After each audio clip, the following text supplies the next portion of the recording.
Alright, so now to talk about my non-superhero-y books, all of my independent-y stuff. Um, the first thing that I read was Dark Gods by Justin Jordan from Black Mask. I really, really like this series.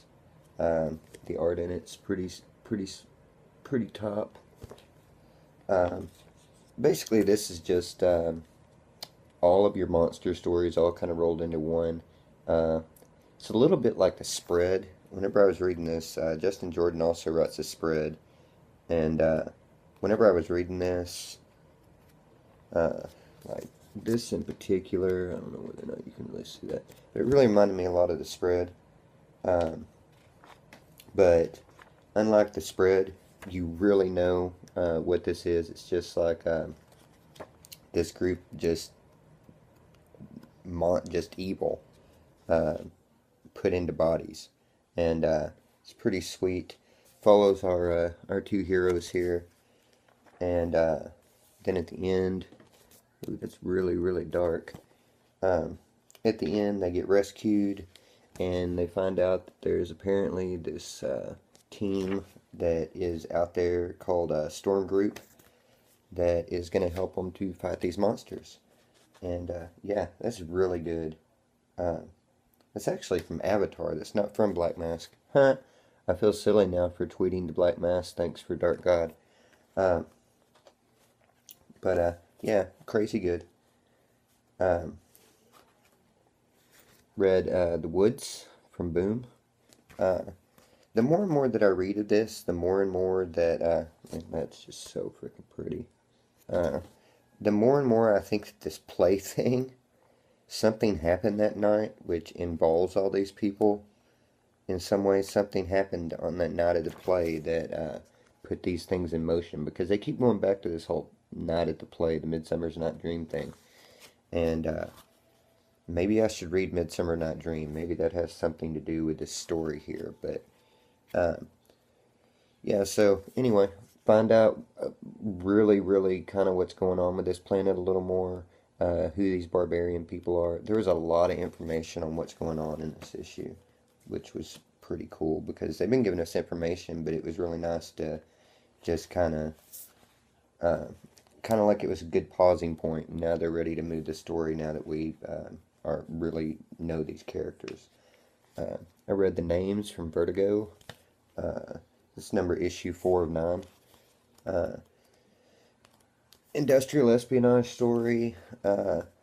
In this issue, everybody that I thought was a good guy or that was everybody that I thought was a bad guy turned out that there's a lot of different layers of bad guy in this book.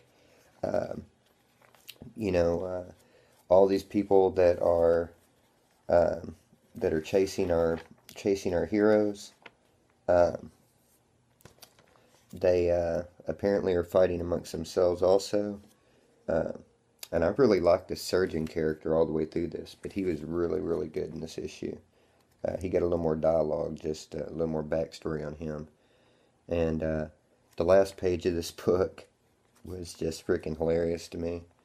Uh, Everything that's been going on with the relationship between the stepson and the wife. That last page was hilarious to me.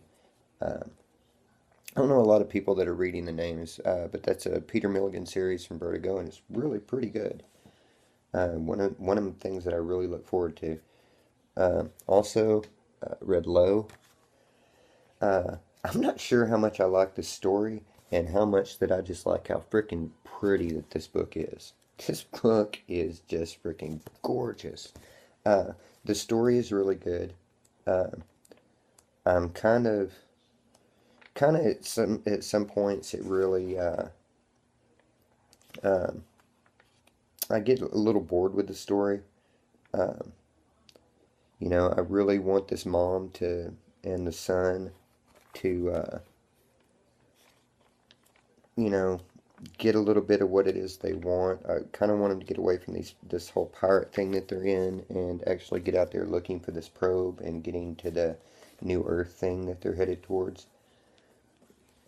Red Nail Biter. I thought this was a real good issue of Nailbiter. Uh, they're kind of, I think, getting to a point where they're actually really, all the introductions in this story are kind of done too, and they're getting ready to move forward. I'm really curious what these bees have to do with everything that's going on, um, because they seem to somehow, after reading this issue, they seem to be somehow tied in. I really like this bee thing here on the back. Love that cover for the next issue. But yeah, Nailbiter number 8 was really good. It was, the story seemed to really be getting back on track. Um, read Birthright number 3. This issue kicked butt. It was just, oh man, non-stop badassitude. I mean, it was so badass that I just have to make up words for how badass it was. I mean, it was this kid that has come back now as the Conan guy. He he, oh man, I love this page. Um, he really just was all out, just slaying things in this book. We got introduced to some of the, love that page too. Got introduced to some of the bad guys. There was a little more information about the war and everything that was going on in this world that he's been trapped in. That's just, every issue of that book is just better and better and better. Um, Somebody described it, I think, in the letters pages as like a Wizard of Oz type thing, and it is a little bit like the Wizard of Oz. Um, but read Ghost Fleet number 2. Um, I felt like I need to go back and read Ghost Fleet number 1 because I felt like I missed something. Um, this issue was really good. I really enjoyed Ghost Fleet number 2. Um, Gave you a little bit more of a back history on what was going on, the history of Ghost Fleet and everything. I really liked this character here that was going around causing crap for him. And yeah, Ghost Fleet number 2 from Dark Horse, pretty decent series. Uh, and then I finally got and read my Town Called Dragon number 3. This is a series from Legendary. Love this freaking cover. Uh, this series is just so freaking pretty and so well written. You know, most of these Legendary series are. Um, you know, this is just one of those series that not a lot of people get, but is just, it's freaking insane.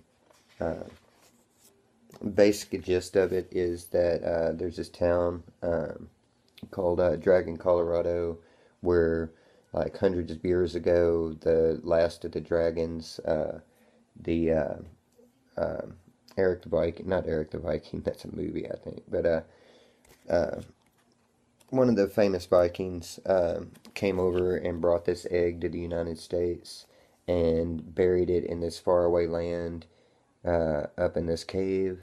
And these Germans came along and found the egg, and it hatched into this dragon, which just keeps getting bigger and bigger. And in this issue, it got pretty flippin' big and was just going around eating people, man. It was all like Jurassic Park and stuff, man. The way that it was just, it was burning people to death. It was eating people. I mean, like, he's just, um, but yeah, this issue, Town Called Dragon itself, is a really good series. Really, really love it. Really, really loving it. Uh, my comic book guy even said the other day, because we're the only ones that read it, was talking about how he thought this was one of the best things he was reading right now, and I don't know, I really liked it. I think that Sleepy Reader picked up issue number 2. Be curious to see what he thought of that. Um, but yeah, Town Called Dragon. Uh, should check it out so that they'll keep making it. And that's about all I got to say about that, and get off here and get back to some comics.